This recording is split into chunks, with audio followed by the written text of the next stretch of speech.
नमस्कार, आप देख रहे हैं 10 का एजेंडा। मैं हूं आपके साथ उन्नति भटनागर। बुलेटिन की शुरुआत करते हैं महत्वपूर्ण खबर के साथ, जहां महात्मा गांधी की पुण्यतिथि है आज। जीपीओ स्थित गांधी प्रतिमा पहुंचे सीएम योगी आदित्यनाथ। महात्मा गांधी को सीएम योगी ने श्रद्धांजलि दी है। डिप्टी सीएम ब्रजेश पाठक भी इस दौरान मौजूद रहे। मुख्यमंत्री ने बच्चों के साथ इस दौरान तस्वीर भी खिंचवाई है। तो महात्मा गांधी की पुण्यतिथि आज और इस मौके पर श्रद्धांजलि देने पहुंचे हैं महात्मा गांधी को सीएम योगी आदित्यनाथ। इस दौरान डिप्टी सीएम ब्रजेश पाठक भी उनके साथ मौजूद रहे। मुख्यमंत्री ने बच्चों के साथ फोटो भी खिंचाई है। तो बापू को नमन किया गया है। आज उनकी पुण्यतिथि है और इसके लिए पुष्पांजलि अर्पित करते हुए भावभीनी श्रद्धांजलि दी गई है। उन्हें नमन किया गया है। इस मौके पर डिप्टी सीएम ब्रजेश पाठक मौजूद रहे हैं, सीएम योगी आदित्यनाथ मौजूद रहे हैं। उनकी प्रतिमा पर जाकर पुष्प अर्पित कर श्रद्धांजलि दी है सीएम योगी आदित्यनाथ ने, और इसके बाद उन्होंने बच्चों के साथ फोटो भी खिंचाई है।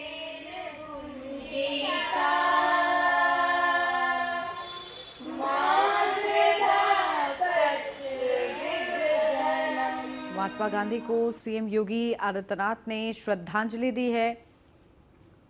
डिप्टी सीएम ब्रजेश पाठक उनके साथ मौजूद रहे हैं। आज महात्मा गांधी की पुण्यतिथि है और इसके लिए आज बापू की प्रतिमा पर पुष्प अर्पित करते हुए भावभीनी श्रद्धांजलि दी गई है बापू को। लखनऊ से अब खबर, जहां सीएम योगी आदित्यनाथ का दौरा है। आज मुख्यमंत्री योगी आदित्यनाथ का महाराष्ट्र का दौरा है। महाराष्ट्र जलगांव में कुंभ कार्यक्रम में वो शामिल होंगे। लबाना समुदाय के कुंभ कार्यक्रम में सहभागिता करेंगे सीएम योगी आदित्यनाथ। महत्वपूर्ण ये दौरा सीएम योगी आदित्यनाथ का महाराष्ट्र का बताया जा रहा है, जिस दौरान सीएम योगी आदित्यनाथ कुंभ कार्यक्रम में भी शामिल होंगे। महाराष्ट्र जलगांव में कुंभ कार्यक्रम होगा, तो वहीं लबाना समुदाय के कुंभ कार्यक्रम में सहभागिता करेंगे। तो ये बड़ी अपडेट, जहां सीएम योगी आदित्यनाथ का महाराष्ट्र दौरा है और इस दौरान सीएम योगी आदित्यनाथ के बड़े कार्यक्रम निर्धारित हैं। जहां सीएम योगी आदित्यनाथ इस दौरे के दौरान महाराष्ट्र जलगांव में कुंभ कार्यक्रम में शामिल होंगे। लबाना समुदाय के कुंभ कार्यक्रम में सहभागिता करेंगे।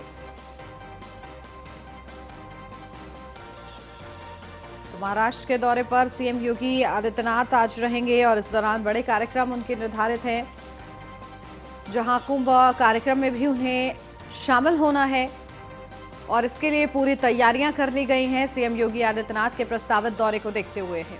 अपडेट लेते हैं, हमारे संवाददाता के वाजपेयी हमारे साथ जुड़ गए हैं। इसकी क्या जानकारी? देखिए, सीएम योगी आदित्यनाथ के इस दौरे के क्या मायने, कितना महत्वपूर्ण ये दौरा है उनका? सीधे तौर पर हम देखें तो भारतीय जनता पार्टी के स्टार प्रचारक के तौर पर मुख्यमंत्री योगी आदित्यनाथ लगातार विभिन्न प्रदेशों में प्रचार करते रहे हैं। और अगर हम देखें तो सीधे तौर पर मुख्यमंत्री योगी आदित्यनाथ लगातार बीजेपी के लिए कहीं न कहीं काफी मुफीद रहे हैं। और आज भी मुख्यमंत्री योगी आदित्यनाथ का ये दौरा काफी महत्वपूर्ण है, क्योंकि अब से थोड़ी देर बाद मुख्यमंत्री योगी आदित्यनाथ महाराष्ट्र के लिए रवाना हो रहे हैं, जहां पर गौदरी तहसील के जामनेर में मुख्यमंत्री योगी आदित्यनाथ अखिल भारतीय हिंदू गौर बंजारा लबाना समुदाय के जो कार्यक्रम है उसमें शामिल होने वाले हैं। मुख्यमंत्री योगी आदित्यनाथ का यह कार्यक्रम काफी अहम है, क्योंकि अगर हम देखें तो हिंदू गौर बंजारा और लबाना समुदाय का जो ये बड़ा कार्यक्रम महाराष्ट्र में हो रहा है, जो कि जामनेर में है और सीधे तौर पर ये जलगांव जिले में आता है, और वहां पर और साथ ही साथ महाराष्ट्र में बड़ी संख्या है जो कि बंजारा और हिंदू गौर समुदाय से आती है। तो सीधे तौर पर एक कोशिश है भारतीय जनता पार्टी की कि मुख्यमंत्री योगी आदित्यनाथ को उस सभा में भेजा जाए, ताकि मुख्यमंत्री योगी आदित्यनाथ बता सकें कि किस तरीके से उत्तर प्रदेश सरकार, केंद्र सरकार और साथ ही साथ महाराष्ट्र सरकार काम कर रही है उनके लिए, उनके हितों के लिए, और जो भी उनकी मांगे हैं उनको वाजिब तरीके से सरकार पूरी कोशिश कर रही है कि उनको पूरा किया जाए। तो सीधे तौर पर बीजेपी 2024 के लिए बिगुल फूंक चुकी है, और जहां उत्तर प्रदेश में भी अगर हम देखें तो भारतीय जनता पार्टी के राष्ट्रीय अध्यक्ष जेपी नड्डा ने रैली के जरिए शुरुआत की थी, और मुख्यमंत्री योगी आदित्यनाथ भी आज ही अखिल भारतीय हिंदू गौर बंजारा लबाना समुदाय के कार्यक्रम में शामिल होकर कहीं न कहीं एक संदेश देने की कोशिश करेंगे और सीधे तौर पर बताने की कोशिश करेंगे कि कैसे केंद्र और प्रदेश सरकारें उनके हितों के लिए काम कर रही हैं और लगातार जो भी सहूलियतें उनको दी जा सकती हैं, जो सुविधाएं दी जा सकती हैं, उनके जीवन स्तर को आगे बढ़ाने के लिए किस तरीके से सरकारें काम कर रही हैं, उसके बारे में बताने की कोशिश करेंगे। तो सीधे तौर पर एक बड़े समुदाय को इस कार्यक्रम के जरिए साधने की कोशिश भारतीय जनता पार्टी की है और उसमें मुख्यमंत्री योगी आदित्यनाथ कहीं न कहीं इस कार्यक्रम के जरिए अहम भूमिका निभाएंगे। जी बिल्कुल। और देखिए 2024 के लिए कहीं ना कहीं स्टार प्रचारक के रूप में सीएम योगी आदित्यनाथ काम कर रहे हैं और किस तरीके से आज एसके वो बड़ा संदेश देते हैं, ये देखना महत्वपूर्ण रहेगा। बहुत शुक्रिया आपका तमाम जानकारी के लिए।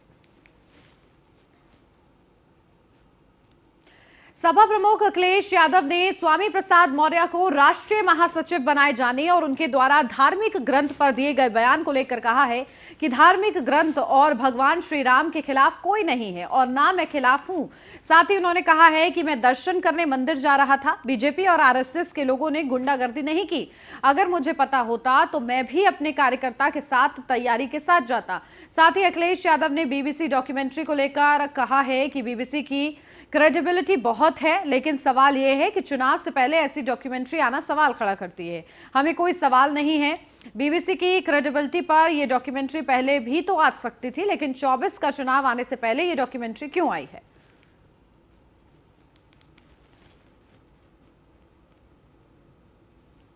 मैं आपसे कह रहा हूं, धार्मिक ग्रंथ के खिलाफ कोई नहीं है, ना मैं खिलाफ हूं।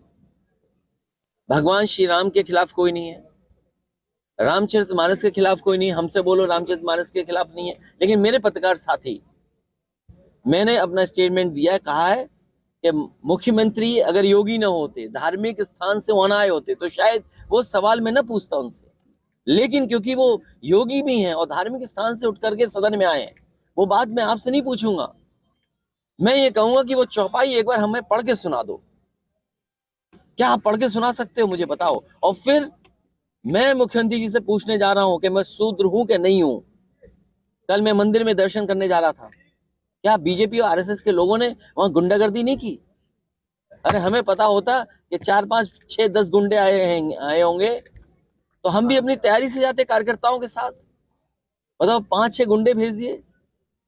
और ये जब काला झंडा समाजवादी लोग दिखाते हैं तो 1-1 साल जेल भेजते हैं उन लोगों को, कार्यकर्ताओं को। बीबीसी की क्रेडिबिलिटी बहुत है, लेकिन सवाल ये है कि चुनाव से पहले ऐसी डॉक्यूमेंट्री आना सवाल खड़ा करती है। हमें कोई शिकायत नहीं है बीबीसी की क्रेडिबिलिटी पर। ये डॉक्यूमेंट्री पहले भी तो आ सकती थी, 1 साल पहले, 2 साल पहले, लेकिन 24 का चुनाव आने से पहले ये डॉक्यूमेंट्री क्यों आई है? और फिर डॉक्यूमेंट्री में जो सच्चाई है, क्या भारत सरकार को शर्म नहीं आ रही इन बातों को देखकर कि दुनिया में कितनी बदनामी हो रही है, किस तरह लोगों की जान गई है, किस तरीके से सरकारी मशीनरी लगी थी हत्या कराने में? तो ये डॉक्यूमेंट्री में सब बातें। और फिर आज के जमाने में तुम बैन कर रहे यूट्यूब, हर एक के मोबाइल में वो डॉक्यूमेंट्री है। अरे बीजेपी वालों, इतना तो समझ रखो कि आज के जमाने में कोई चीज कुछ रोक नहीं सकता। सबके मोबाइल में और जेब में रखी हुई डॉक्यूमेंट्री, और ये बताओ बैन कर रहे हैं यूट्यूब पर। कितने ना समझ लोग हैं ये। बीबीसी की क्रेडिबिलिटी बहुत है।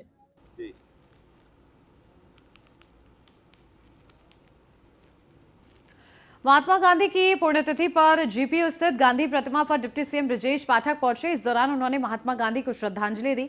इस दौरान ब्रजेश पाठक ने समाजवादी पार्टी पर निशाना साधा है। क्या कुछ उन्होंने कहा है, सुनवाते हैं। मोदी जी के नेतृत्व पर हम सब प्रदेशवासी उन्हें आज नमन कर रहे हैं। माननीय मुख्यमंत्री जी ने भी श्रद्धा सुमन अर्पित किए हैं और ये पूरे देश को एक संदेश है। आदरणीय प्रधानमंत्री नरेंद्र मोदी जी के नेतृत्व में जिस ढंग से प्रदेश में और देश में कानून का राज स्थापित हुआ है, आर्थिक मोर्चे पर हम पूरी दुनिया के सामने नंबर 1 पर आने के लिए काम कर रहे हैं। उत्तर प्रदेश राज्य में जीडीपी लोगों की बढ़ी है। हम सब लोगों के डेवलपमेंट के लिए काम कर रहे हैं और विपक्षी दल, खासकर समाजवादी पार्टी के लोग जाति धर्म संप्रदाय के आधार पर तुष्टीकरण की नीति के तहत काम करना उनका पुराना सगल रहा है। हमारा मानना है कि प्रदेश के लोग अच्छी तरह समझ चुके हैं कि भारतीय जनता पार्टी की सरकार आदरणीय प्रधानमंत्री नरेंद्र मोदी जी के नेतृत्व में प्रदेश को चतुर्मुखी विकास की ओर ले जाना चाहती है। आर्थिक मोर्चे पर नंबर 1 पर ले जाना चाहती है। आज हम गेहूं उत्पादन में पूरे देश में नंबर 1 पर हैं। हम दुग्ध उत्पादन में पूरे देश में नंबर 1 पर हैं। चीनी उत्पादन में हम देश में नंबर 1 पर हैं।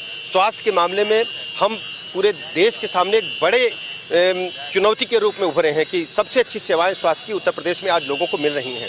इंफ्रास्ट्रक्चर के मामले में, शिक्षा के मामले में, बेसिक शिक्षा के स्कूल समाजवादी पार्टी के शासनकाल में जाकर के देखिए, आज हमारे स्कूल को देखिए, हमने नई शिक्षा नीति ला करके युवाओं को सीधे रोजगार से जोड़ने का काम किया। मातृभाषा में लोगों को शिक्षा मिल सकेगी।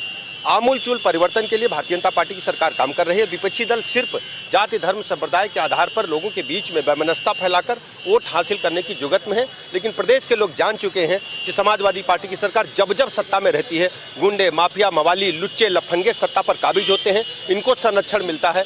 और अपने इस समय भी जब वो नेता विरोधी दल हैं, बराबर जेल में जाकर के अपराधियों को ही पुष्पित पल्लवित करने का काम कर रहे हैं। पर हम सब कासगंज से अब खबर, जहां दबंगों का कहर जारी है, जहां जमीनी विवाद में युवक को गोली मारी, जहां घायल युवक अंशुल के पेट में गोली लगी है। सूचना पर पहुंची पुलिस ने घायल युवक को अस्पताल में भर्ती कराया है। 5 लोगों पर युवक पर हमला करने का आरोप है। पुलिस फिलहाल जांच में जुटी हुई है।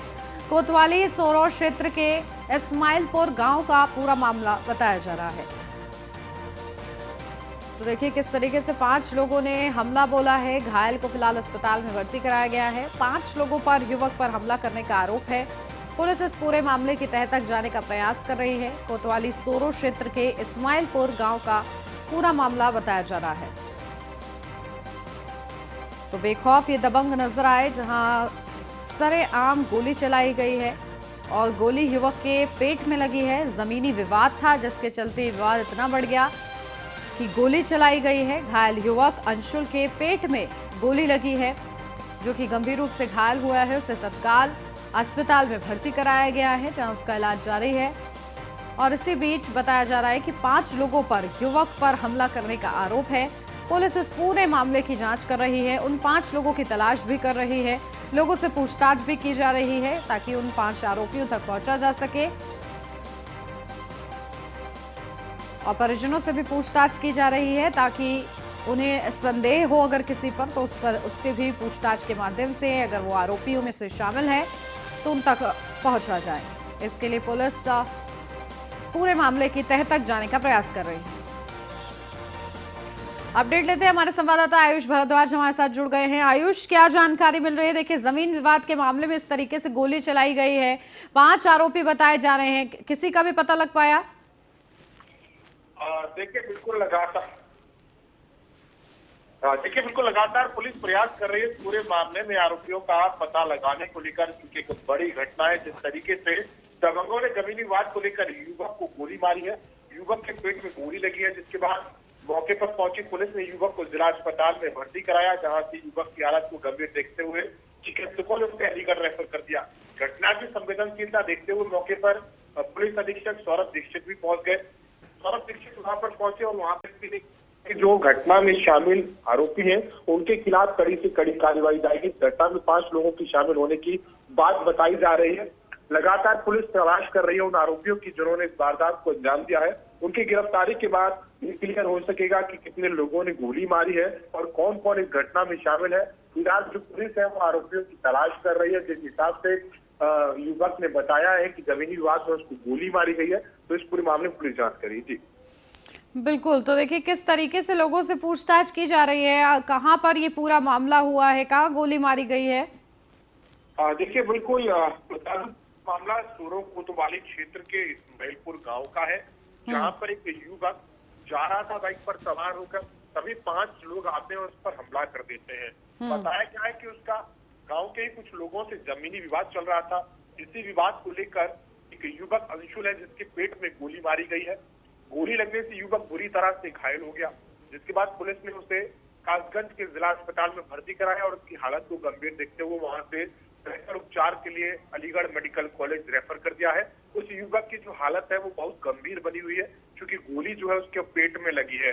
जिस तरीके से पूरे हमले की वारदात हुई है, कहीं ना कहीं सवालिया निशान खड़े होते हैं, क्योंकि एक बड़ी घटना है। यहाँ पर अब देखने वाली बात ये भी होगी कि पुलिस इसमें कितनी जल्दी गिरफ्तारी कर पाती है, क्योंकि 5 लोगों पर गोली मारने का आरोप लगाया गया है और ये भी बताया गया है कि जमीनी विवाद के चलते घटना को अंजाम दिया गया है। एसपी का कहना है पुलिस पूरे मामले में जांच भी करेगी कि कहीं मामला संदिग्ध तो नहीं, ऐसा तो नहीं है कि कहीं युवक ने खुद ही गोली मार ली हो या कुछ हमला बिल्कुल, तो करवाना। पूरी सघन जांच जारी है इस पूरे मामले में। बहुत शुक्रिया आयुष आपका। और अब बुलंदशहर से खबर, जहां दो भाइयों के विवाद में महिला की हत्या, महिला की ईंट से पीट कर हत्या की गई। विवाद में बीच बचाव करने गई थी महिला के शव को पोस्टमार्टम के लिए भेजा है।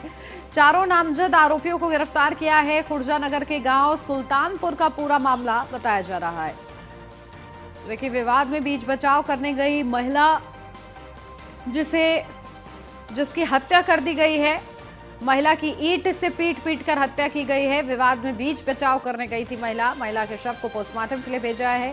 चारों नामजद आरोपियों को गिरफ्तार किया गया है। खुर्जा नगर के गांव सुल्तानपुर का ये पूरा मामला बताया जा रहा है। अपडेट लेते हैं, हमारे संवाददाता अशोक कुमार हमारे साथ जुड़ गए बुलंदशहर से। अशोक, क्या जानकारी? देखिए, दो भाइयों के बीच विवाद हुआ, लेकिन जो बीच बचाव करने महिला पहुंची उसी की हत्या कर दी गई। कि बुलंदशहर के खुर्जा नगर कोतवाली क्षेत्र की जंक्शन चौकी क्षेत्र का गांव है सुल्तानपुर, जहां बीती शाम को जमीनी विवाद को लेकर इनमें विवाद चल रहा था। इसी बीच एक उनके परिवार की महिला, जिसे भाभी बताया जा रहा है, तो तनाव इतना हो गया जिसके चलते वहाँ पथराव हुआ। पथराव के दौरान महिला को गंभीर रूप से घायल हो गई। घायल को नजदीकी अस्पताल में भर्ती कराया गया, जिसे उपचार के दौरान डॉक्टरों ने बताया, जिसकी इलाज के दौरान मृत्यु हो गई। आनंद फानंद में 4 लोगों के खिलाफ वो मुकदमा कराया है। चारों लोगों को गिरफ्तार कर लिया है पुलिस ने, और आगे की जांच की जा रही है कि जमीनी विवाद में बताया जा रहा है मामला पूरा। बिल्कुल, तो लगातार इस पूरे मामले की जांच की जा रही है। ठीक है, बहुत शुक्रिया अशोक आपका।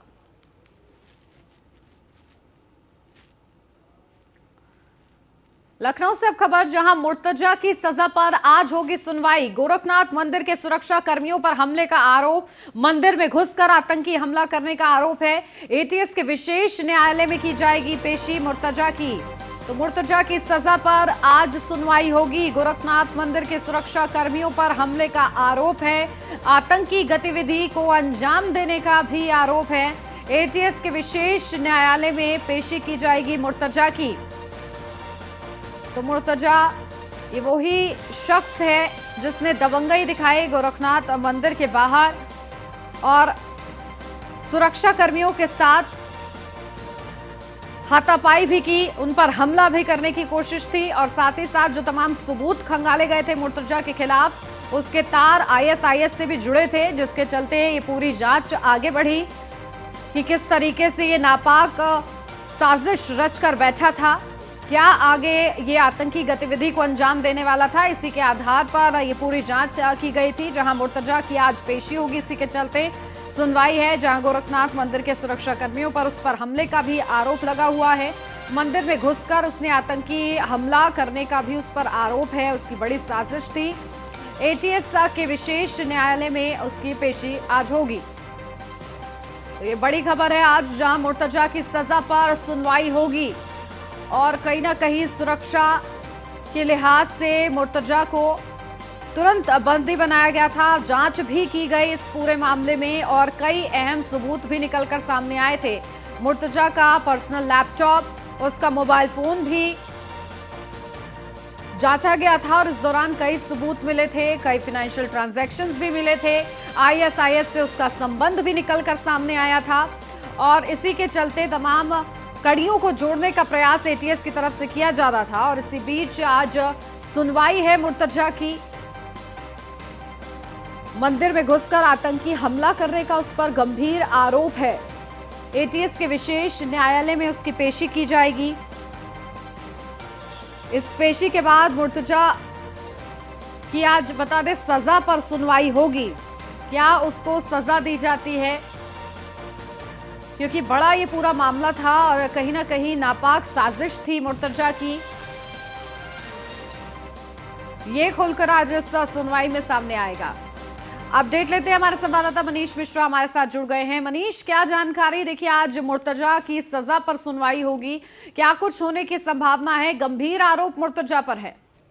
देखिए, निश्चित तौर पर जिस तरीके से एटीएस ने गोरखनाथ मंदिर के जो सुरक्षाकर्मी को घुसकर जो आतंकी हमला किया था मुर्तजा, उसको लगातार लेके जो केस चला था उस पर आज सुनवाई होती है।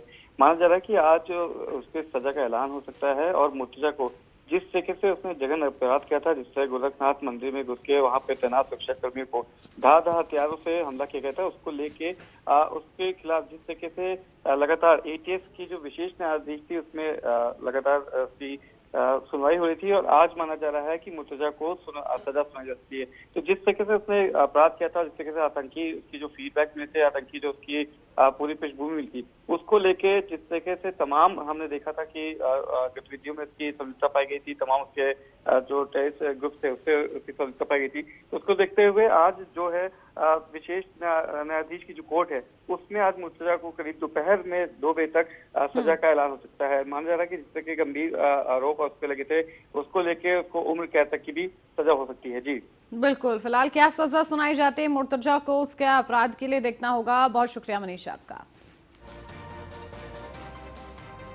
सुल्तानपुर लखनऊ बलिया राजमार्ग पर बड़ा हादसा, जहां तेज रफ्तार ट्रैक्टर ने मैजिक को टक्कर मारी है। हादसे में 4 मजदूर गंभीर रूप से घायल हो गए हैं।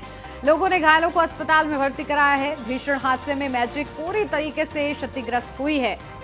तो तेज रफ्तार ट्रैक्टर ने मैजिक को टक्कर मार दी। हादसे में 4 मजदूर गंभीर रूप से घायल हो गए हैं।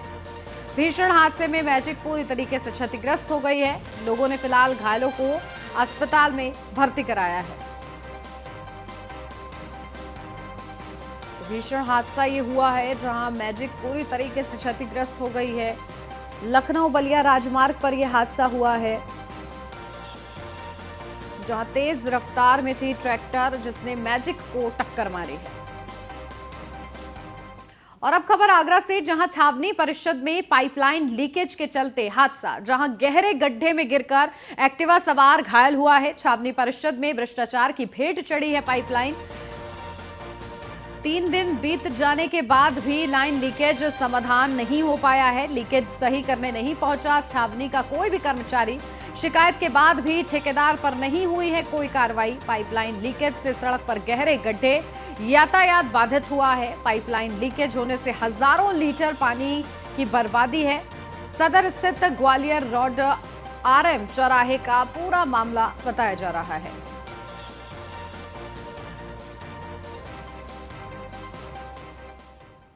कासगंज से अब खबर, जहां सोरो की दीवार पर स्वामी प्रसाद के विरोध में चस्पा पोस्टर, जहां बिहार के शिक्षा मंत्री चंद्रशेखर के विरोध में भी पोस्टर लगाए गए हैं। रामचरितमानस पर अभद्र टिप्पणी करने के बाद लोगों में आक्रोश है और इसी के चलते उनके पोस्टर चस्पा किए गए हैं जगह जगह उनके विरोध में। रामचरितमानस को लेकर जो बयानबाजियां सामने आई हैं, पहले बिहार के शिक्षा मंत्री की और उसके बाद सपा नेता स्वामी प्रसाद मौर्य की, उसको लेकर लोगों में नाराजगी है और नाराजगी लोग पोस्टर के जरिए व्यक्त कर रहे हैं। जगह जगह ये पोस्टर चस्पा किए गए हैं।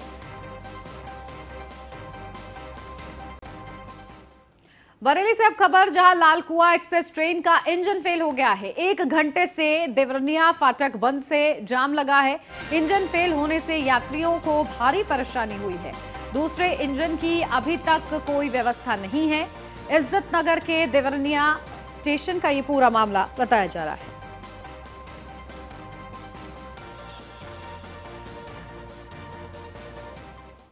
कानपुर से अब खबर, जहां डीसीपी साउथ जोन के नौबस्ता थाना क्षेत्र में गुंडे हो चुके हैं बेलगाम पूरी तरीके से, जहां खुलेआम गुंडाई का वीडियो वायरल हुआ है। गुंडों ने युवकों को नौबस्ता चौराहे पर जमकर पीटा है। पिटाई का वीडियो सोशल मीडिया पर वायरल हो रहा है। युवक की बेरहमी से पिटाई करते वीडियो वायरल हो रहा है। नौबस्ता थाना क्षेत्र के नौबस्ता बाईपास चौराहे की ये पूरी घटना बताई जा रही है।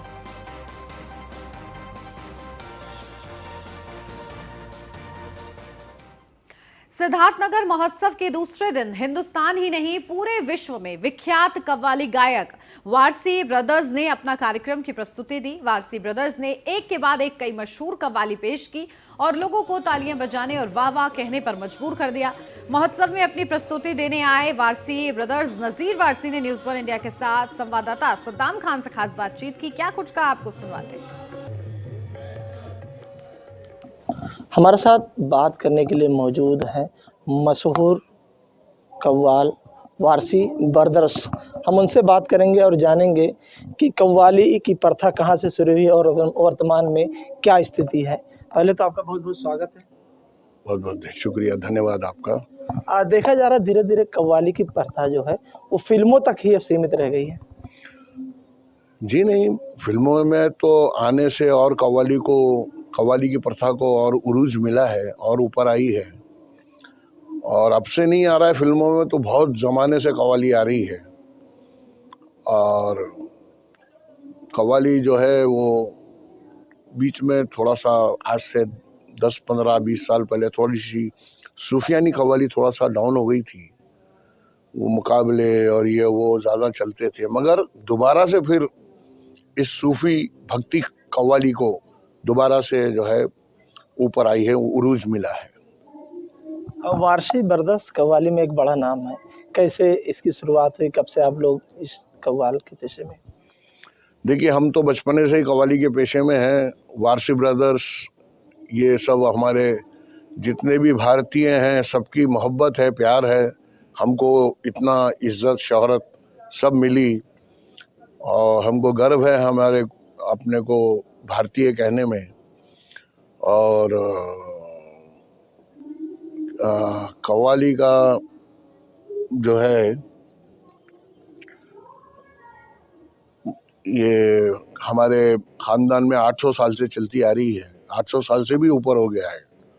शास्त्रीय संगीत और ये सूफ़ी कव्वाली, ये दोनों हमारे पूर्वज करते थे, हमने भी उसको ही कोशिश कर रहे हैं, उसको संभाल के रखें, उसको आगे तक हमारे बच्चे भी जो है इस यही काम करें, इसको आगे लेकर जाएं। ये थे वारसी बरदस कव्वाल ग्रुप जिनसे हमने बात की, और आज उनका सिद्धार्थ नगर महोत्सव में कार्यक्रम है।